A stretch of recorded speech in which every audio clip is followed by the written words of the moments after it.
Saúde na Cozinha começando. E você é nosso convidado especial para acompanhar o programa de hoje. O tema pré-natal, do planejamento ao nascimento do bebê. O nosso convidado é o médico ginecologista e obstetra, Dr. Milton Burlin Jr. Então não sai daí que eu volto já com assunto e receita irresistível aqui pelo Canal 24.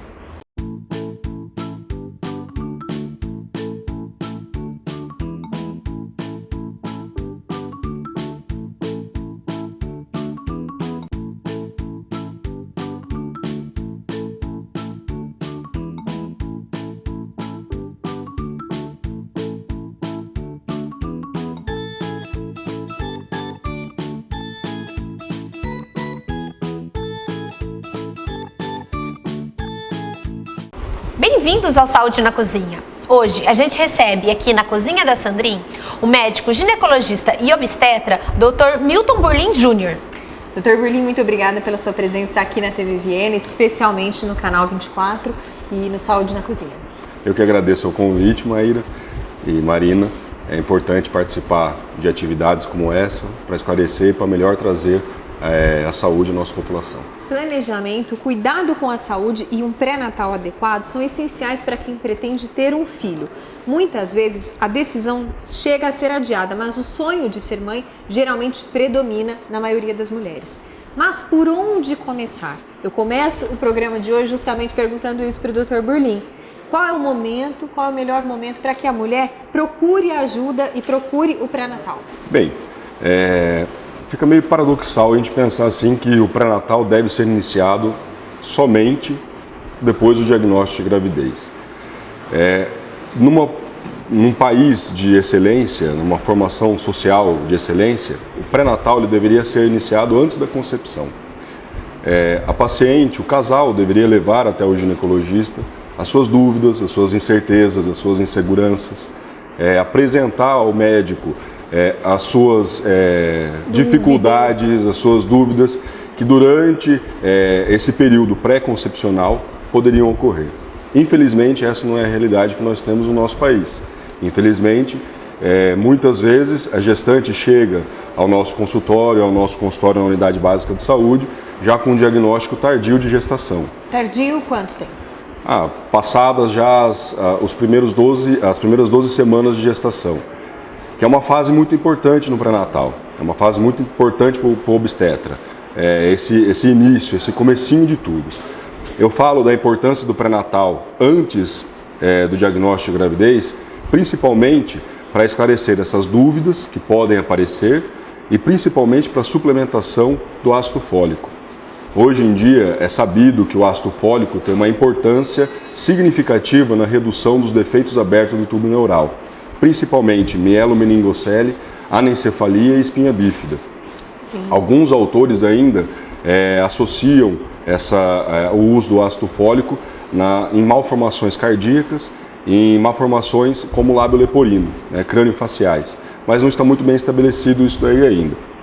Então, o que seria ideal para a gente? Que essa gestante, que essa futura mãe, ela antes de engravidar, já chegasse ao ginecologista com suas dúvidas e o ginecologista já prescrevesse a ela a suplementação do ácido fólico.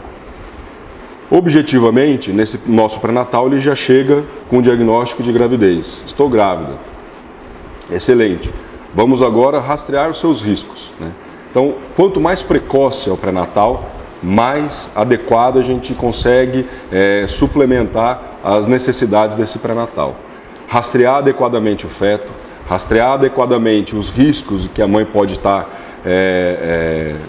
suscetível durante a gestação e programar de uma maneira linear o que pode acontecer durante todo esse ciclo gravídico e puerperal. O pós-parto também é importante para a gente, não só a gestação em si, mas como o pós-parto, toda a lactação, enfim. Todo esse ciclo importante. Dr. Burlin, segundo pesquisa do Ministério da Saúde, o índice de mulheres no Brasil que se tornam mães depois dos 30 anos tem subido. No ano de 2000, esse índice era de aproximadamente 20%. Hoje nós passamos de 30%. Até quando esperar para ser mãe? E por favor, complemente, ponderando para nós as vantagens e as desvantagens, claro, dessa decisão. Muito bem, Maíra. O que acontece a gente tem dois extremos, na verdade, A gente divide lá num capítulo do livro de obstetrícia os extremos da vida reprodutiva, né? Então, a adolescência e a gestação após os 35 anos. São dois extremos em que os riscos, eles se somam, eles não se subtraem, vamos pensar assim. Então, tanto na adolescência, que é definida pela Organização Mundial de Saúde, como a mulher dos 10 aos 19 anos, como a gestante de idade avançada, que é definida pela Organização Mundial de Saúde como a mãe a partir de 35 anos de idade, expõe riscos ao pré-natal. O que é importante saber é que, na fase maior que os 35 anos, associam-se alguns fatores já decorrentes do tempo de vida dessa paciente. Por exemplo, a hipertensão arterial crônica, que pode se juntar a uma doença hipertensiva específica da gravidez, a diabetes gestacional, a obesidade. Então, são circunstâncias que favorecem ao aparecimento de riscos à mãe e ao feto. Sim.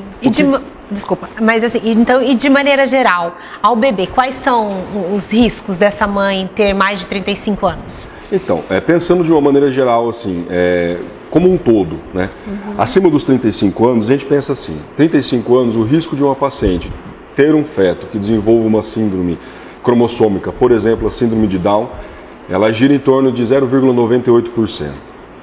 Não chega a 1%? Não chega a 1%. Quando você chega à idade materna por volta dos 40 anos, esse risco ele aumenta para 7,9%. Sim. Então é um incremento muito grande. Agora, a gente tem uma sociedade modernizada. A gente tem a mulher ela buscando seu espaço no meio de trabalho. E um ritmo de vida também Um ritmo de vida diferente. Uma mulher mais saudável, a gente pensa assim. E a gente consegue preparar essa mulher para chegar à maternidade após os 35 anos de idade. Os riscos maiores vão ficar nesses eventos que eu falei. Por exemplo, a hipertensão, que é um fator independente, às vezes familiar. A paciente ela já tem um histórico familiar de doença de uma síndrome hipertensiva, seja ela crônica ou que apareceu naquele momento de idade, que pode se sobrepor a alguma outra doença condicionada à gestação. O diabetes gestacional, a gente já coloca um risco a partir dos 25 anos de idade. Aos 35 anos, esse risco já é muito maior. A gente tem que lembrar que todo o metabolismo da gestação ele é diferenciado, que o organismo da mulher na gestação ele se transforma quase como um todo. Então os riscos eles vão aparecer independentemente de qualquer outra circunstância. É lógico, somado aos 35 anos, esse risco vai ser maior. A gente vai colocar aí também ao feto, não só as síndromes cromossômicas, né, que a gente tem exposição, mas também algumas outras malformações, né, como malformações cardíacas. Geralmente o feto de uma mãe com idade maior que os 35 anos, obrigatoriamente deve ser avaliado com um exame de ecocardiografia com um nível um pouco mais avançado na gestação, para a gente poder descartar esse risco que já lhe é pertinente. Alterações da placentação, então a gente pensa sempre que a placenta ela funciona como um mecanismo de troca entre a mãe e o bebê. Às vezes, a circulação no leito placentário ela não é tão adequada. Uma paciente que fuma, uma paciente que tem uma hipertensão, ou a paciente que já tem uma idade avançada. Essa troca ela não é tão eficaz. E a gente tem uma placenta já querendo envelhecer. A gente chama de senescência placentária. E essa senescência placentária diminui significativamente o fluxo sanguíneo para o feto, que é vamos dizer assim, a sua maneira de desenvolver-se. Essa diminuição de fluxo altera todo o fluxo fetal. Então o feto ele começa a poupar órgãos importantes, a poupar órgãos diversos e centralizar a sua circulação em órgãos importantes. Aí a gente começa a ter diminuição de líquido, que a gente chama de oligohidramia, que é importante para o desenvolvimento ósseo-muscular, pulmonar, gastrointestinal, né? São circunstâncias que podem precipitar o parto e colocar essa gestante numa situação de risco. Sim. Nós vamos para um rápido intervalo. Eu já volto com mais esse assunto super interessante com o Dr. Burlin. Não sai daí.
Estamos de volta com mais um programa Saúde na Cozinha, aqui pela TV Viena. E eu aproveito para dar um beijo e um abraço na equipe do Alex, da Sandrine, que hoje nos recebeu numa cozinha nova. Estreia essa cozinha, né, Má? Essa cozinha tá linda, né? Colorida, muito. A gente adorou fazer essa.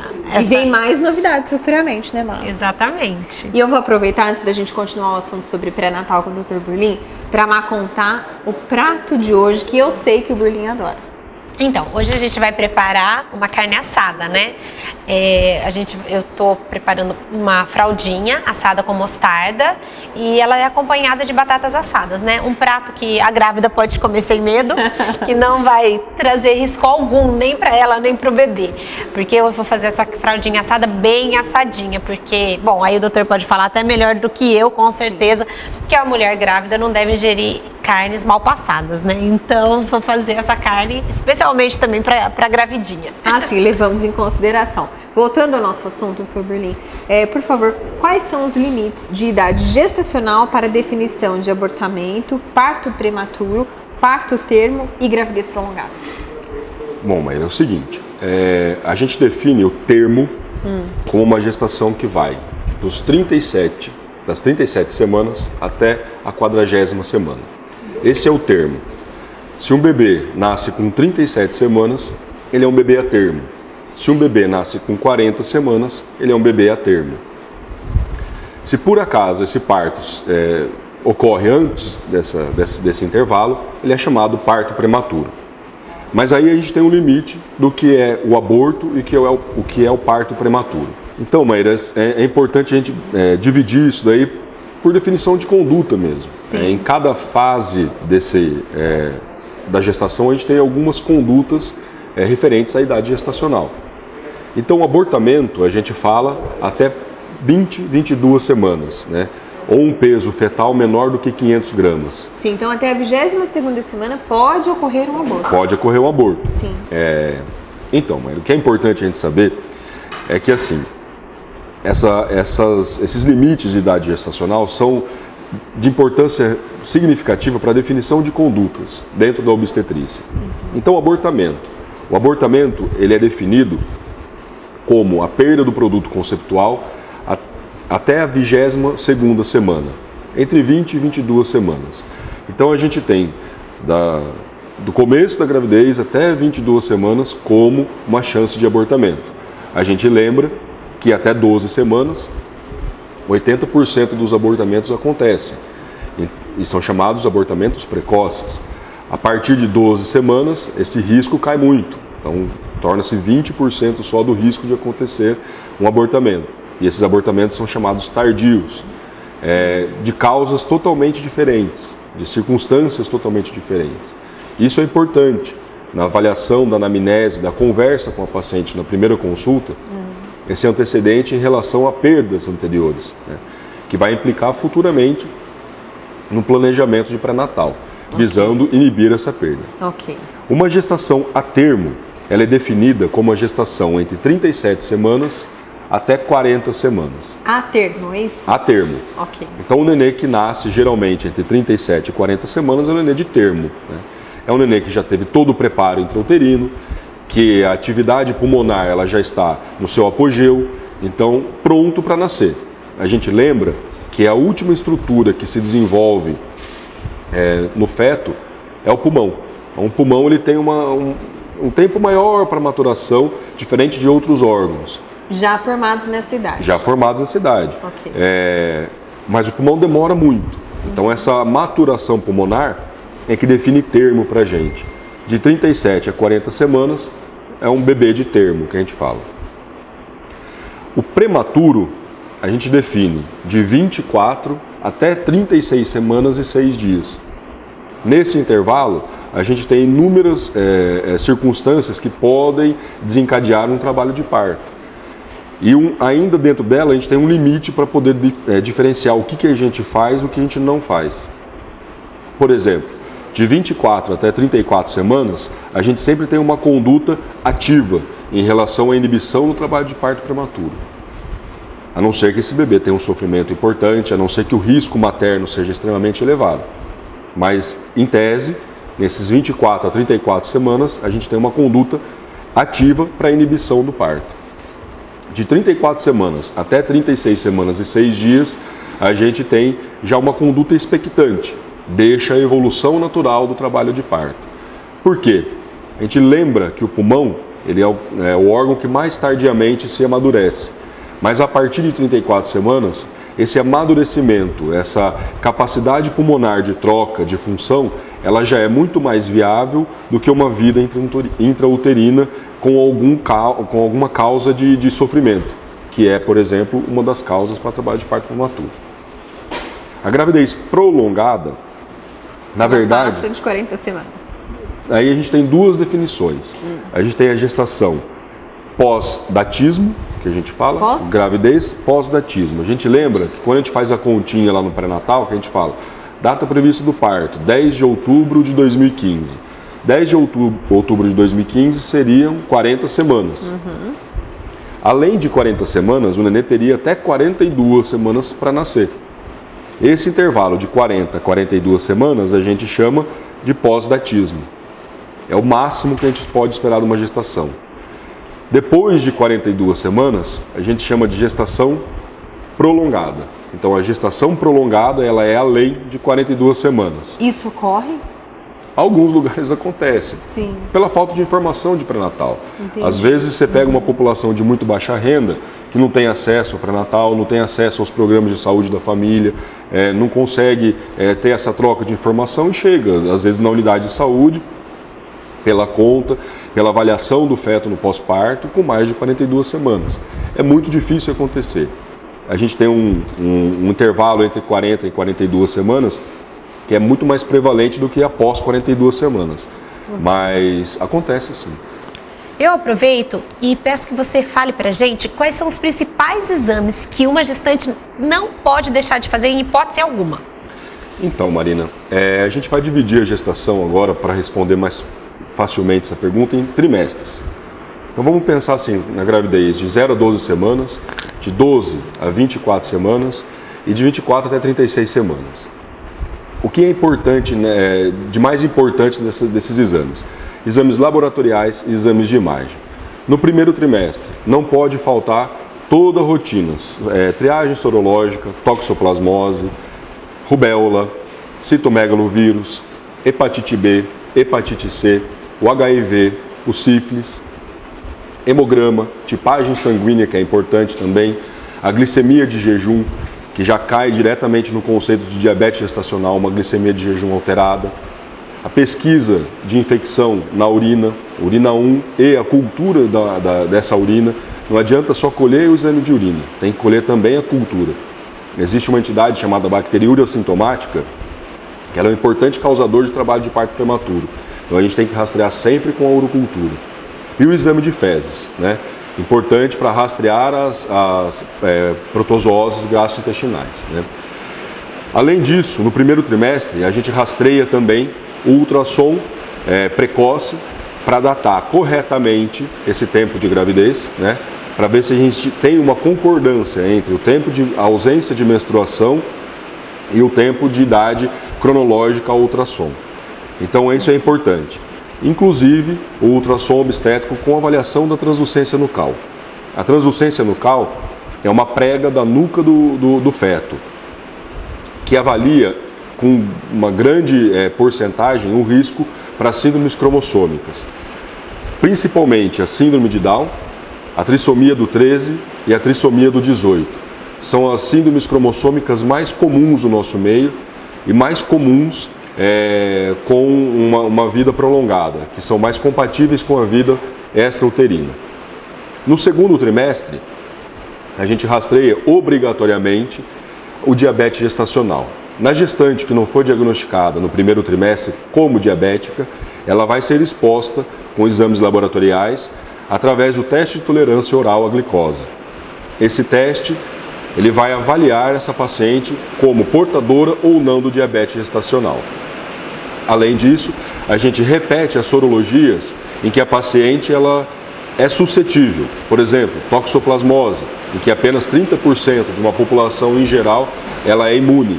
Ou seja, 70% tem a chance de desenvolver a toxoplasmose na gestação, é suscetível. Rastreamos novamente. Além do hemograma, que é importante para a evolução do quadro anêmico da paciente. No segundo trimestre também. No segundo trimestre também. A paciente, no decorrer da gestação, ela pode se apresentar anêmica. Então é importante a avaliação do hemograma. Sim. E novamente o exame de urina. Nessa fase existe o morfológico. O morfológico, ele não vai avaliar síndrome de Down, vamos dizer assim. Ele não vai avaliar malformação cromossômica. Ele vai avaliar, de uma maneira geral, se existe alguma malformação detectável nesse bebê. O lábio leporino, o coração virado para o lado contrário, uma hérnia diafragmática, a inserção do cordão umbilical em algum local anômalo, o pé torto congênito, a anencefalia, a espinha bífida, circunstâncias estas que a gente consegue diagnosticar apenas no exame morfológico. No terceiro trimestre, a gente vai chegar na parte final da nossa gestação. Além de avaliar como que está a troca entre o útero, como que está a troca entre a placenta e como está a troca do próprio feto, através do ultrassom obstétrico com Doppler, que é importante para avaliar toda essa dinâmica, essa hemodinâmica fetal e materna, a gente vai novamente pesquisar alguns fatores de risco laboratoriais. Novamente, as sorologias, um teste específico para a mãe que está perto da parturição, que é a pesquisa do estreptococo do grupo B. Esse estreptococo é uma bactéria que ela habita a região genital e perianal da mãe e ela pode desencadear no bebê após o parto a sepse neonatal precoce, que se desenvolve até o 7º dia de vida, com alto índice de mortalidade. Traduzindo, o que é isso até o 7º dia? A sepse neonatal precoce, ela é uma infecção generalizada, sem fator nenhum diagnosticado, que esse bebê é exposto única e exclusivamente ao canal de parto. Então, no canal de parto existe essa bactéria, não é 100% que ela existe, por isso que a gente faz a pesquisa, mas ela pode estar presente e, se está presente, desenvolver essa infecção generalizada. Às vezes começa com uma pneumonia, pode desenvolver casos de meningite, até osteomielite. Então, uma infecção que pode tomar todo o recém-nascido. Até o 7º dia, a gente define como causas neonatais precoces, ou seja, relacionado ao parto. Após o 7º dia, já não é mais relacionado ao parto, é causa externa. Até o 7º dia, é relacionado exclusivamente ao parto. Ok, são muitas as dúvidas. Esse programa ficou pequeno, viu, Má? Para tantas dúvidas que a gente gostaria de esclarecer com o Dr. Burnim. Eu vou para um rápido intervalo e já volto com o nosso prato de hoje.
Estamos de volta com o último bloco do programa Saúde na Cozinha. Hoje, com muita alegria, com muito prazer, recebemos o Dr. Burlin para falar sobre pré-natal, do planejamento ao nascimento do bebê. Faltou tempo para a gente solucionar e sanar aí todas as dúvidas, mas a gente vai fazer um convite para ele voltar, né, Mar? Isso mesmo, porque o pré-natal, pelo menos, eu acho assim, um assunto super bacana de conversar. Extenso, interessante e importante. Exatamente.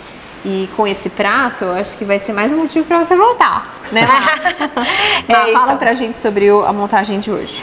Então o prato de hoje, como vocês viram eu preparando, Vamos né? lá. É uma fraldinha assada com as batatas. E eu coloquei aqui uma saladinha. Gente, é um prato que eu brinco assim, é um prato de domingo. Sabe um prato de domingo?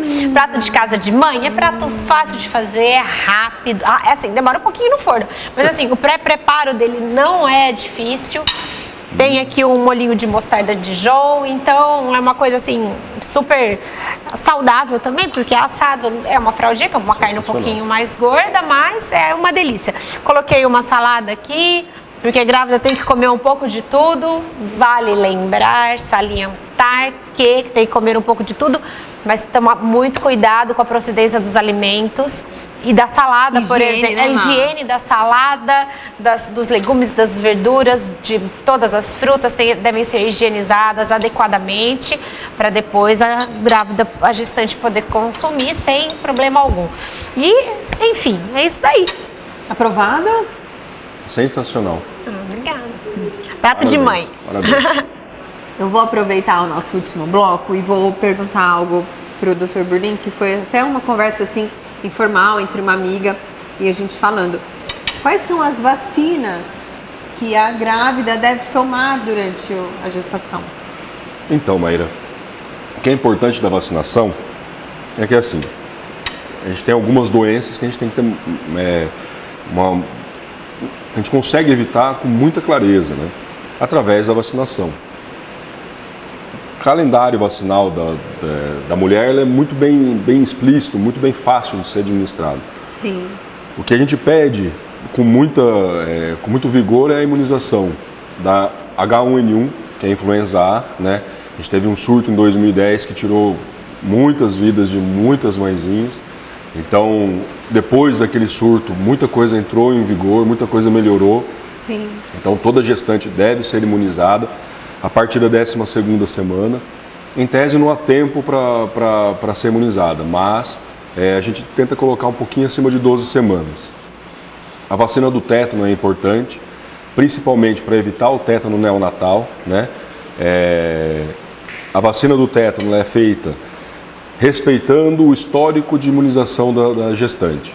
Então, se essa vacina ela é menor do que 5 anos, ela não precisa ser imunizada. Se ela tem 5 e 10 anos, ela precisa de só um reforço. E se ela tem mais do que 10 anos, ela tem que ter toda a complementação do calendário vacinal de tétano, que são 3 doses, 2 na gestação e 1 no pós-parto, a partir da 20ª semana. Outra vacina que é importante, caso ela não tenha esse histórico de imunização, é da hepatite B. Então a hepatite B deve ser incentivada a imunização. E agora, em outubro do ano passado, entrou em vigor no calendário vacinal da gestante a vacina contra a coqueluche acelular. A coqueluche é uma doença bacteriana que estava elevando muito a mortalidade e morbidade dos recém-nascidos. No calendário vacinal da criança, a partir do 3º mês que você vai imunizar essa criança contra a coqueluche. Então foi pensado em tentar imunizar a mãe.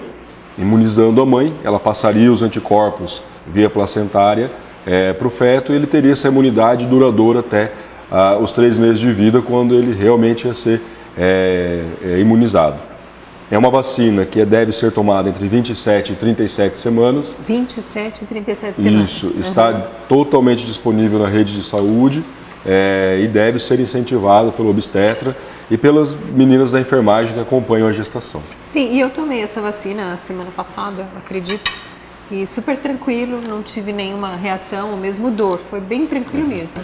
O que é importante lembrar é que naquela gestante, a composição da coqueluche acelular, a coqueluche acelular ela não é apenas a coqueluche acelular, ela é uma composição de 3 vacinas. que a gente chama de tríplice bacteriana. A difteria, o tétano e a pertussis, que é a coqueluche acelular. Portanto, se a grávida precisa tomar uma imunização de tétano na gestação, que se deixe para ser feito entre 27 e 37 semanas, porque ela vai tomar obrigatoriamente a da coqueluche acelular. E aí, junto com a coqueluche acelular, ela vai tomar também a de tétano. Ela, vamos dizer assim, economiza um pouco a dor, o desconforto da vacina do tétano, né? Então ela só vai tomar uma injeção que contém já as duas necessárias. Sim, muito esclarecedor. Eu agradeço, aproveito o momento aqui para agradecer primeiramente ao Alex da Sandrin, que nos cedeu gentilmente esse espaço para gravar mais um Saúde na Cozinha. E a você, Dr. Burdim, muito obrigada por disponibilizar uma brecha na sua agenda para vir até aqui esclarecer um pouco, né, Má, das dúvidas, porque a gente ainda ficou com várias, mas a gente vai voltar a se falar. Ok, eu acho que é importantíssimo esse trabalho que vocês fazem, levam a saúde à casa das pessoas, levam a informação, e para a gente que é profissional da saúde é uma gratificação muito importante, né? A gente poder colaborar um pouquinho com isso. Pré-natal é um assunto realmente muito extenso. Sim. Vai uma gravidez inteira e a gente ainda tem um monte de dúvidas. 9 meses, né? Mas é importante para o pessoal de casa saber sempre que é uma situação importantíssima. Reduz muito a mortalidade materna e reduz muito a mortalidade neonatal. São índices que são colocados lá no ranking para discriminar o índice de desenvolvimento humano. E infelizmente no nosso país a gente não tem uma qualificação pré-natal tão grande assim. É importante, é um assunto muito pertinente, muito conceitual, difícil de ser falado, e vocês estão de parabéns. Parabéns pelo prato, tá uma delícia. Obrigada. E parabéns a você por toda a sua equipe de jornalismo. Obrigada, vamos saborear então. Vamos. Se você tem alguma dúvida, sugestão de convidado, de tema, mande para contato@tvviena.com.br. Eu fico por aqui, né, Má? Isso mesmo. E vamos mandar um beijo para Dai? Verdade, beijo a pra Dai, Dai. responsável pela nossa maquiagem. Dai, você é sempre muito carinhosa conosco. É isso aí, TV Viena. Você está aqui.